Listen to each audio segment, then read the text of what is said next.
All right, guys, welcome back into another PGA DFS video. My name's Eric Paulson. Going to be getting into the picks, the outright bets, the core plays, and the fades. And we're also going to give you a little sample build for the Genesis Invitational. Now, I always like to start off the video, though, with doing a quick recap of last week. And last week was a freaking awesome week, guys. I mean, it was fun, lots of storylines, and it seems like each week the PGA Tour just seems to like one-up itself no matter what. Just the storylines kind of each week build on each other, and it just becomes more fun each and every week.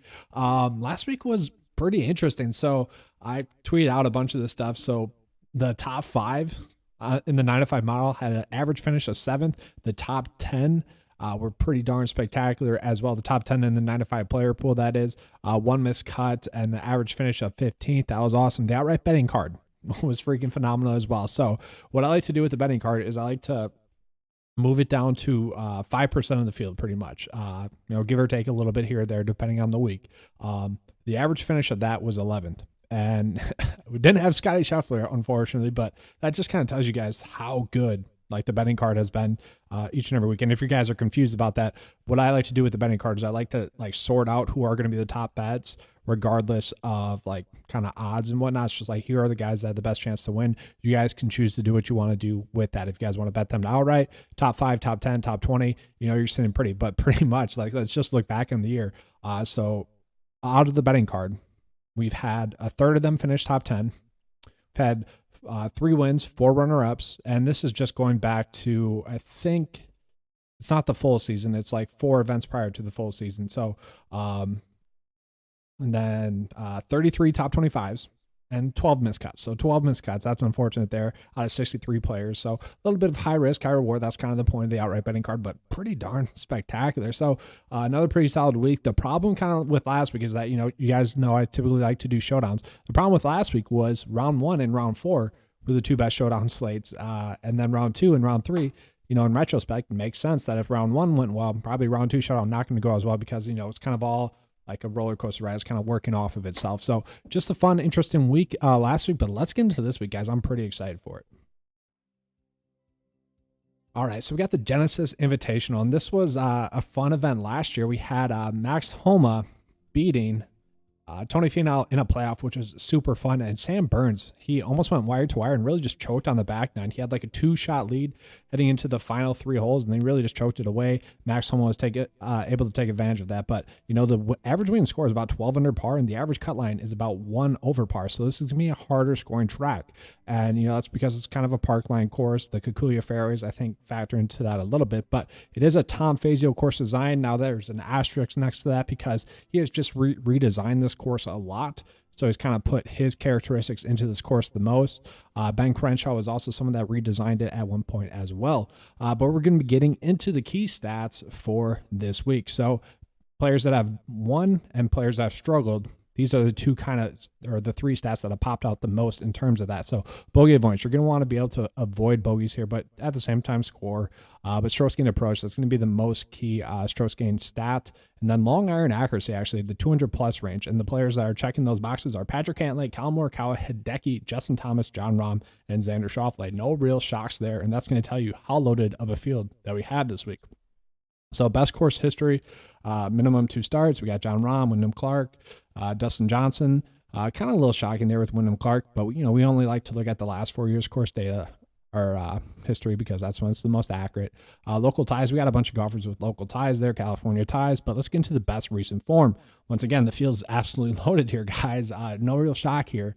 JT, Patrick Cantlay, some of the names, Xander, Henley, Rory, Fitzpatrick, Hideki, a lot of big names there. This week's strategy is pretty much going to be the same as last week, though, guys. Balance build, avoid the risk. Focus on those golfers that are checking all the boxes. This is an easy week. There's a lot of soft pricing. I mean, this is probably going to be an easier week than the Masters just due to pricing and whatnot. This field is loaded. It's going to be super easy for you to make a quality build. So I'll be showing you guys that with the core plays. So, let's get right into it, guys.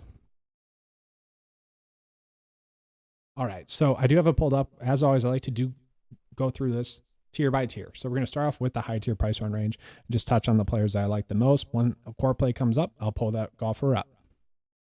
So just looking at it right now, Jon Rahm, Patrick Cantlay, and Xander Schauffele. So Jon Rahm, I know guys, playing the top guy in the field, how innovative. But honestly, DraftKings pricing has gotten so much better over the past like year and a half.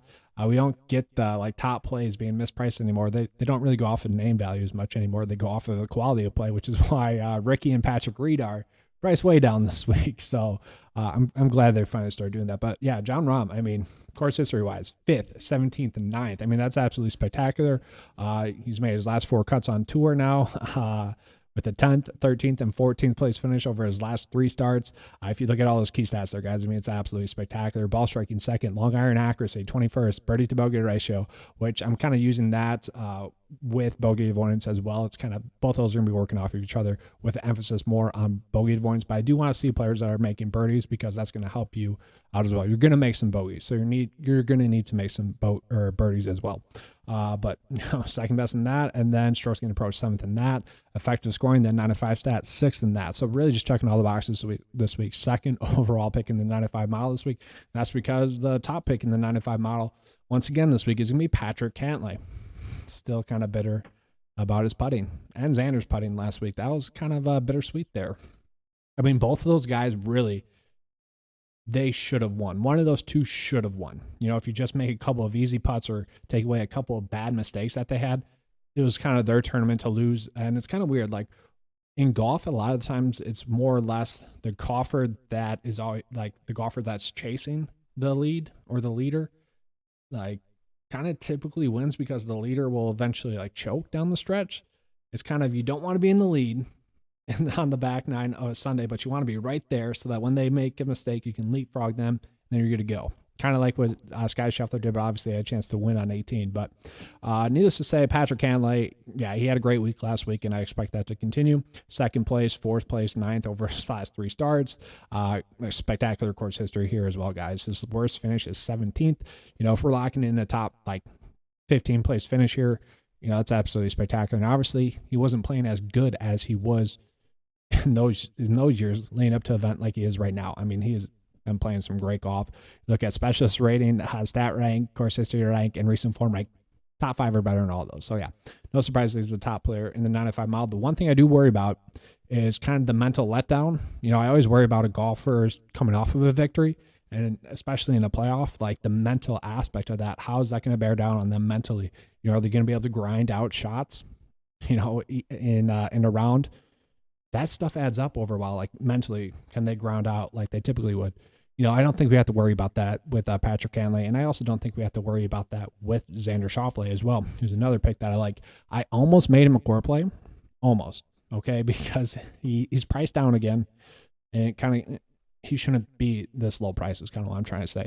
You know, 15th last year here, 23rd the year before that, 15th the year before that, 12th or 9th the year before that, 12 straight make cuts in a row.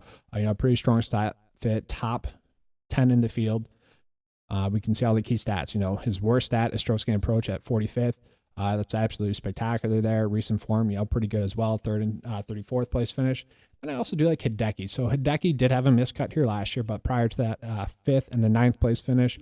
Once again, you know, really strong stat fit. 11th in ball striking, long iron accuracy, 21st, birdie to bogey ratio, 34th.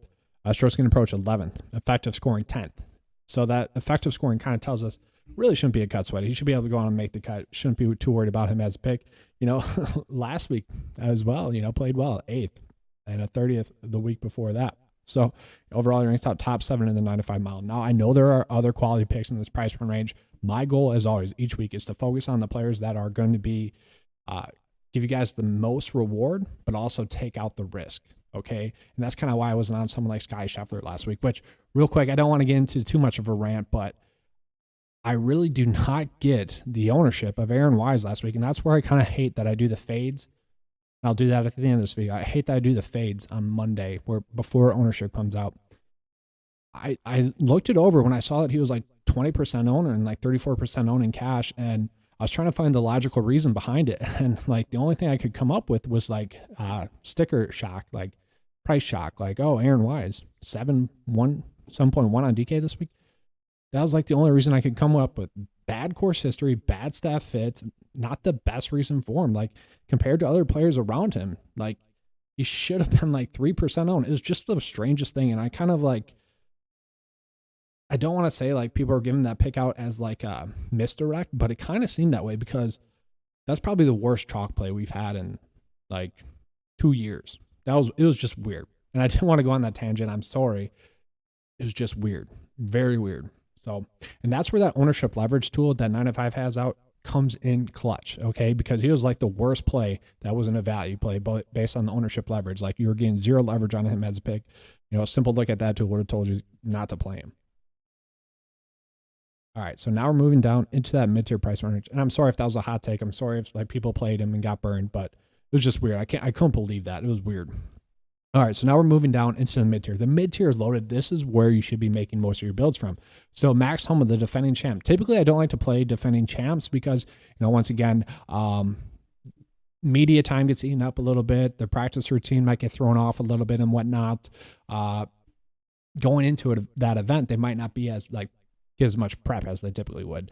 But I'm not too worried about Max Homa this week. I don't know. It's mostly just the price point because, like, with this price point, we're kind of already inherently taking in that risk a little bit. But, you know, first last year, fifth the year before that, 37th the year before that. So really strong course history, top 10 in the field course history rank. Now, he's not the best stat fit. That's the worry. He only ranks 40th in stat fit rank. So that's the worry there. Recent form could be a little bit better, but we're hanging our hat on the fact that he had the 14th place finish last week. So we do like that, but he definitely is priced up a little bit too much. This is where it's like a little bit risky. Low exposure play. You know, don't go crazy with it. And I also do like Adam Scott here as well. Adam Scott has, you know, pretty good course history here. 38th last year. Once again, you know, defending champ the year prior to that. You know, it's kind of like, they typically don't play as good as they did previously. But before that, 7th and a 53rd place finish. He's made 5 straight cuts in a row. He's kind of one of those players that I think is just more or less a shoulder shrug play at this price point where if you just end up on him, you end up on him. And now we are going to get into the core play section of this week. All right, so the first core play of the week is going to be Matthew Fitzpatrick. Matt Fitzpatrick, if you will, however DK or the PGA Tour wants to list him, that's what it is. So, you know, he's not the best stat rank, you know, 42nd in the field. That's kind of the worry there with him. But overall, that tells us that, you know, he might not be the best stat rank play, but, you know, it shouldn't be too much of a worry for him to make the cut at least. Typically, when looking at stat rank, the biggest factor is when a golfer is like rated, you know, 70 or worse than stat fit rank. They pretty much never make the cut is kind of the weird thing there. So, you know, I like to see that he's a good stat rank there. Specialist ranks top 15 in the field. Recent form wise has been in some pretty good recent form. You know, 10th and 6th in his last 2 starts. I like that. And then course history wise, a 5th and a 30th place finish. So overall, I like Matthew Fitzpatrick a lot at this price point. I think he's going to be a stellar play. Ranks out top 5 or top 12 in the 9-to-5 mile this week. We can see, you know, just based on the past year as well, 18 starts, 2 missed cuts, 9 top 25. So we could be looking at a nice top 25 place finish. That's what the course history tells us. And 7 top 10s. You know, that's pretty darn good with the average finish of 34th in that stretch. At this price point, we'll absolutely take that. And it's another echo of like just going fair and balanced. And it's going to be a strong approach to go with this week. And now just to get the graphic back up, we're going to do another core play here. Oh, yeah. Core play number 2. Taylor Gooch here, guys. I really like Taylor Gooch as well. So Taylor Gooch over the past year has made 25 starts and has missed 4 cuts. So that's pretty good overall. He's had 9 top 25 finishes and 3 top 10s. If we look at the recent starts, 26th, 20th, a miscut at the American Express, kind of a weird event. We kind of wrote that off. It's kind of just a weird event. Kind of seemed like he had a bad tee time there. And then 27th, 15th, 1st, 60th, 11th. So yeah, really good, strong recent form, especially if you do write off that American Express as just being a weird event. Course history-wise, 12th, 10th, and 20th. That is spectacular, guys. That's kind of like that ascending form that I always like to look for, that ascending results. 20th, 10th, and 12th. You know, 12th, it's like a push to 10. But overall, it ranks top 11 in the 9-to-5 mile this week. So this is a really soft price point. You can start off with those 2 and be setting yourself up really well. And now continuing the core plays, I'm not going to go back to the graphic there, but here we go. Core play number 3. Mark Leishman. Price the same. 10 straight make cuts in a row. You know, really strong staff at top 10 in the field. Recent form rank 11th. Course history wise, you know, could be a little bit better. That's kind of, I guess, the worry with him this week is maybe the fact that he's made a bunch of cuts in a row. That's eventually going to break here. but the course history is not like elite. But still, guys, 3 straight make cuts in a row with a top 30 finish in there. That was a 4th place finish. Then he has a 32nd and 43rd place finish there as well. I absolutely love that from him. Specialist rating could be a little bit better, but overall ranks out top 15 in the 9 to 5 model at 7.9. That's just a stellar price point for someone that, you know, easily should make the cut. Okay, and now get into the last core play. Russell Henley. Yes, 4 straight on DK. It's kind of weird, okay? And yes, I'm doing this a little bit for content purposes, but really, they make sense as core plays. They all rank out really well, and kind of doing this fair and balanced approach really should increase your likelihood to get 6 for 6 across the cut line, or to at least have a profitable build this week. That's kind of always my focus, is giving you guys the correct lineup path and picks. They're going to help you guys succeed each and every week, and I think these 4 players will do that. So Russell Henley has been a cut maker recently, which is kind of weird. And I know, guys, Russell Henley, I'm saying, is a core play this week, okay? We know that he's going to be the one to miss the cut here because, you know, Russell Henley, for pretty much the last, 10 events, for all those made cuts that he's been in, he's been a hit or miss play. He's been risky, okay? What I mean by that is he's either been like a bad stat fit for that course and kind of pieced it together, or he's like been in awkward recent form, although that hasn't really been the case recently, or his course history had been like miscut, top 10, miscut, top 25. We don't get those miscuts this week, so he's checking all the boxes this week. So yeah, this is probably going to be the week that he misses the cut, of course, because he's the correct play. You know, there's no real reason to fade him, so that's going to be the reason to fade him. But I mean, he's been playing good. Recent form wise, 33rd, 14th, 2nd, 22nd, 7th, 21st, 60th, 56th. Really strong there, okay? Course history wise, 38th, 17th, and 44th. Russell Henley has just been a stellar play so far this season. I'm just going to continue to go back to the well with him. So let's just show you guys those plays real quick here as well, just looking over the stat fit. So yeah, Matthew Fitzpatrick could be a little bit better stat fit wise, but going back to that effective scoring stat, that's kind of the stat that tells us safety of a play. Ranks out top 22nd in the field. Stroke skin approach has been strong as well. Taylor Gooch, we can see worst stat is 35th, and long iron accuracy, everything else is going to be very spectacular there. Mark Leishman, his worst stat is going to be 50th there, so really strong there. And then we look at Russell Henley. His worst stat is long iron accuracy, 87th in that. So I guess if he struggles, that's going to be the issue there. Every other stat is top 13 or better there from Russell Henley. So yeah, those 4 players to me are going to be tough to really just not play this weekend. I'll probably try to roster them a lot. And if you start off with those 4, and I'll show you guys at the end of this video, really set you up really nicely, and you can really fit another guy that I think could be a core play as well. So it's the Masters price, and I mean, this is essentially the exact same tournament as the Masters in terms of field, in terms of lineup process. It's very easy to make a solid build. So now we're just going to get into the rest of the plays here in the low tier price point range that I like. So Luke List missed the cut last year here. Prior to that, 30th, 15th, 26th, he's made 5 straight cuts in a row on tour. Had the 53rd place finish last week, which, clutch up on him in round 2 for making the cut. That kind of saved me in some spots. Because, last week he was a correct play, but you always worry about a golfer coming off of a victory. Once again, you don't know where they're going to be at mentally. 53rd place finish, that wasn't great, but nice to see him make the cut. I think he's going to be over that now, and he should be a little bit safer of a play still. You do worry about him a little bit mentally. Does he still have that mental edge from when he was playing golf leading up to that victory? That's kind of always the worry there. Lanto Griffin casually popping up as well. 26th and 37th, 4 course history, 7 straight make cuts in a row. We can see his most recent start, 16th, 30th, and 3rd. That is pretty darn good there. Could be a better stat fit. Only ranks out 37th in the field. That's going to be the worry with him. And now we get into the value tier. The value tier, I just don't think we have to go down this low this week. We could. Obviously, there's going to be some players that pop up and have a good week. I just don't think we need to. So, I'm going to kind of cheat a little bit here. Going to go to the 7K range a little. Well, I actually only got 3. And then I got one more here as well that I'm going to share with you.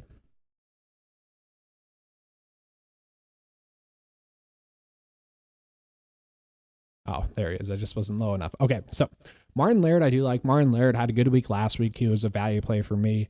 My top 3 value plays last week ended up being Cameron Young, who we see there, James Hahn, and then Martin Laird. So Cameron Young was kind of a late add, kind of a sneaky play last week. I don't think he'll be that sneaky this week, but I still like him. But Martin Laird, kind of what I was saying about Russell Henley a few minutes ago, where, it's a little bit hit or miss. You can't really trust it as a pick. So miscut here last year, 43rd the year before that, miscut, and then 9th place finish. So we see that upside with him, course history wise, and we see the staff it wise.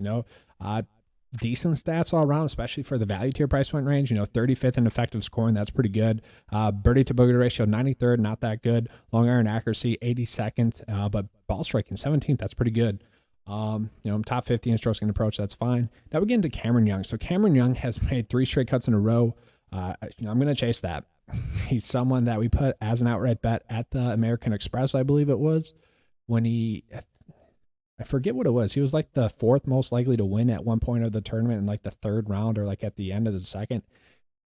And then he just crumbled. It seemed like he was going to get a top 10, and then he kept crumbling. It was unfortunate there.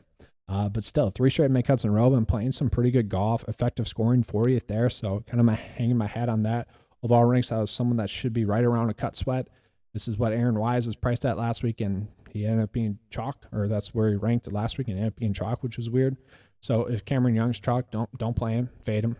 Just throwing that out there. Sebastian Munoz I do like as well. Casually, just a decent play, top 35 in the 9-5 model.